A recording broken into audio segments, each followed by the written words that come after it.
part. It's even myself when I think about people from the past, and when someone speaks on someone in the past, and it's just like, interesting. I'm glad that they're doing good, because you don't know that person. You know the person that you dealt with. You have no idea the changes, the growth that this person has gone through.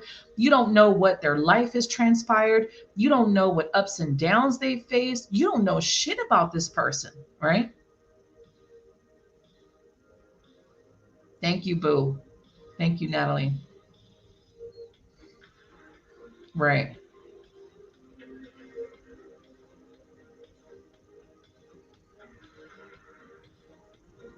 Exactly. Me too, Darcy. I have always got in like people would I would fall out because of people not. I remember I had a friend, man, we were friends for over 20 years. And then I had a fairly new friend that was in my life for a couple years. And those two started going at it. And because I didn't pick sides, me and my 20-year friend fell out. And it was over something so fucking petty. But I will tell you guys, if I, into my gut, believe in something, I'm not going to go against it just because you're my family. You know what I mean? If you're wrong, you're wrong. And there's just, with me, there's no wavering in that. If you're wrong, you're wrong. Just like if I'm wrong, I would love for someone to call me out and let me know. I have no problems with looking at something and being like, you know what? I was wrong in that situation. I have no problems with saying I'm sorry to a situation if someone thinks I did them wrong. But if after 10 years you don't know shit about me, you don't know where I've been, you don't know what I've gone through, you don't know where my life is taking me, and you just jump in my inbox and start cussing me out about some shit that happened 10 years ago that you were the problem of, there's a problem. And that problem's not on my side. You know, I think you have to be able to allow yourself to grow. We're none of us are perfect. I've made some dumbass decisions in the heat of the moment. I've said some crazy shit to people, very harsh. My mouth has been very harsh in my life. I will not sit in lie. My mouth has been harsh, you know. Um, and so I think that now I choose not to get involved with certain shit. I choose not to be a part of certain shit. I choose not to get into, the bullshit of what people do. It's just I choose not to, right? Morning, Ryan.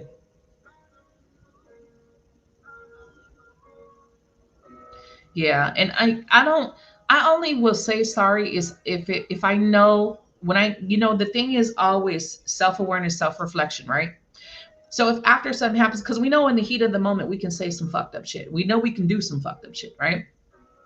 One, I don't have arguments with people, but if I did, I would have no problem to look and say, you know what? Did I judge this a little harshly? Which I have. I've had a couple situations where I did judge something a little harshly. And then I've gone back like, you know what? I'm sorry to have judged that. I have no problem saying sorry. I have no problems with reflection. But I think so much that people get so judgmental and so focused on what happened with the person, there's no room for forgiveness. There's no room for forgiveness, and there's no room to grow from a situation. When you're still holding on to something for 10 years, 20 years, decades, there's no room for growth. There's no room for forgiveness. You just sit in a space of anger. You sit in a space of anger for fucking years. How horrible is that? I think that's worse than just letting go and allowing yourself to move forward in your life, you know? But when you don't talk stuff out with someone, when it's like, and you guys know the situations I'm talking about, when something's left unsaid, when you don't know about something, you don't have all the information, you have your assumptions, because we all know we can assume some shit right in our mind. We can assume some shit. When all you have is your assumptions, when all you have is that part, that's the part we got to work on. That's the part that we have to see like, damn, let me not jump to this conclusion. And then when someone from the past that you've fallen out with, don't assume they're the same person. Don't assume that they're still on the same. Now they could be, because I've heard, some people tell me about some people from the past, and it's like, oh, they're doing the same thing. Well, that's great. I don't fuck with them, but that's great. That's their life, and you don't have to deal with them. You could just simply be like, yeah, I'm not, this is a scammer, Daryl Merritt. So this scammer, you guys don't inbox them.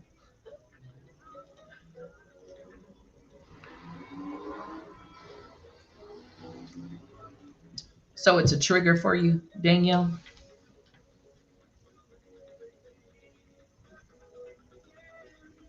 I do feel like, I do feel like a lot of people project their bullshit out on others. You know what I mean? And that's one of the things I said back to this person this morning. It was, don't project your shit on me. You know, I think a lot of hurt people do stupid shit and hurt other people because they can't find the peace within. When you stay in that anger, whether it happens childhood, whether it happens in your older years, wherever the anger stems from, when you stay in that, you there's no room to grow. It just eats you up inside, and it just keeps eating you up and keeps eating you up. You know, I know that the scammers, they just don't stop. You know, we won't get rid of them anytime soon. So, it's just it's one of those things of, yes, I strive every day to be a better person than I was the day before. And I can tell you who I was 10 years ago is not who I am today. Shit, I'm not even the person I was a year ago. I'm not even the fucking person I was a week ago, you know, because I'm always evolving. I'm always changing and I'm always growing to be a better person. Am I perfect? Fuck no. I'd be lying to say if I was. There's moments where I'm judgmental. There's moments where I say something when I shouldn't. There's moments where I let a comment slip out that I should mind my fucking business. But none of us are perfect. And to any time sitting here and judging somebody or talking shit about something or um, you know looking at someone a certain way for a mistake and not giving the room to grow and to heal and forgive. I think that's where we kind of get wrong. Now, I'm not saying when someone fucks you over really bad that you should let this person back in your life, because that's not what I'm saying. I think forgiveness and letting go releases you. You don't have to let this person back in your life. You don't have to see this person again. You don't have to deal with this person again, right? But I think at some point we have to let shit go and move forward. We have to allow ourselves to move forward. And this particular person, I've been forgiving this person and let it go. So it's crazy that even though you, on your side, you could let something go, move on, but someone is still hating you decades later. You know, that's the bad part. And this is the energy. So this is like the energy ties of people, right? The energy ties of people.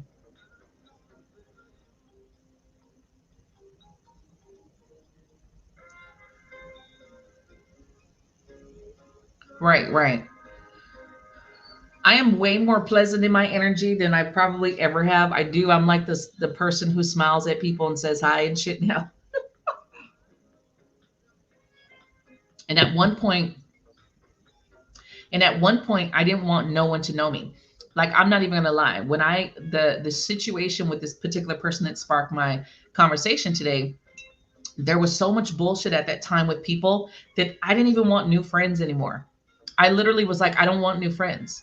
I don't want no new friends because it's just the situation was so fucked up of people and their bullshit that I was like closed down to meeting anybody else. It was like, no, I don't want no new friends. I don't want no new people coming in my life because the fucking people who were just in my life were shitty as fuck, right? But now, going through and working through a lot of stuff, I have gotten to a point where I'm not I'm open. I'm open to new people. I'm open to meeting people and talking to people. And there's none of that still lingering on, like scared to know someone or scared for people to come in my life. But there was a time where I was very scared of new people coming in my life because I was just like, where the fuck do these people come from? And why do I keep dealing with them?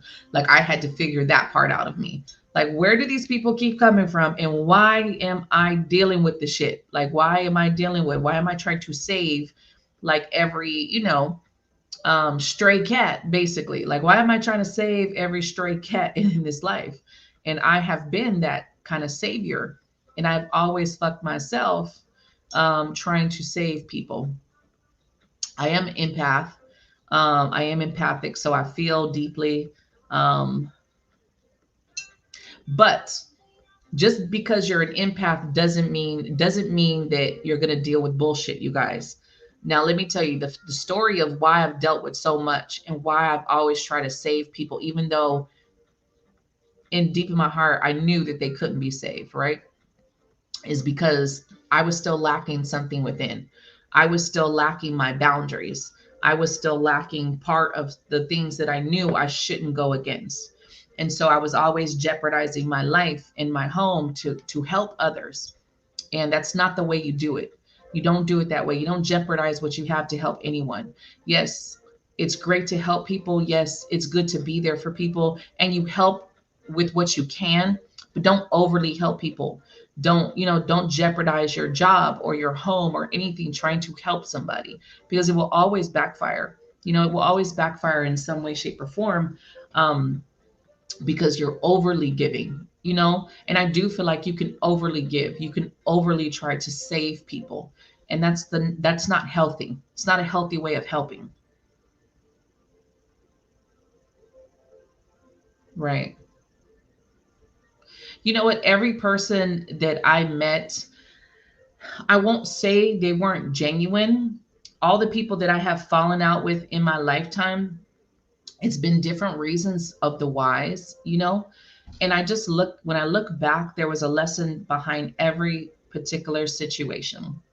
Every situation, there was a huge lesson to be learned. Um, and every time I look back, I either overly was a friend or I overly helped or I overly did, where people do use you.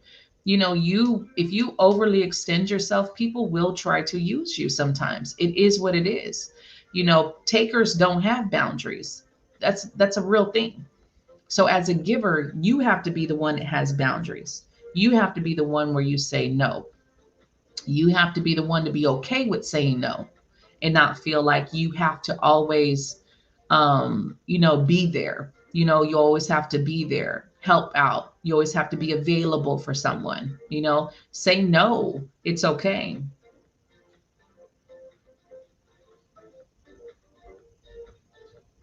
Yeah. I mean, I was a very hurt person, Danielle. I won't lie. Back then I was very hurt. I was very crushed, very heartbroken.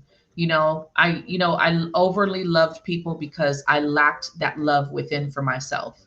And that's something I know for a fact. I wasn't dealing with those people for no reason. Spirit brought those people in my life to show me to love myself more, to have more respect for myself, to think about myself before always thinking about everyone else. I had certain people come in my life and those lessons are golden. I look back at it and I was a very hurt person. I was depressed, severely depressed, severely hurt.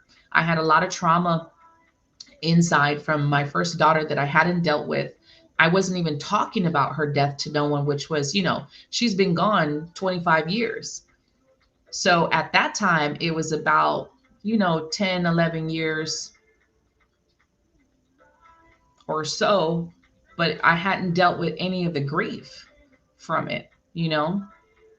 And so, no excuses, because I feel like when you're hurt, you can't really be there for anyone. I feel like when you're hurt, you can't really help.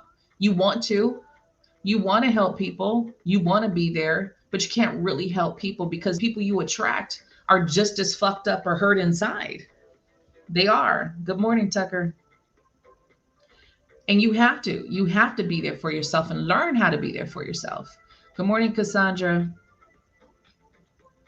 And I am every one of those situations, Lucinda, I'm the bad one. In every one of those situations, they turned on me and I was the bad one.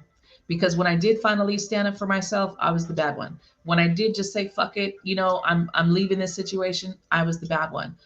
And so when you look on these situations, not to say I was perfect in every situation, because, we're never perfect. But for the most part, I know when I look back at those situations, I genuinely did not fuck nobody over. I genuinely did not,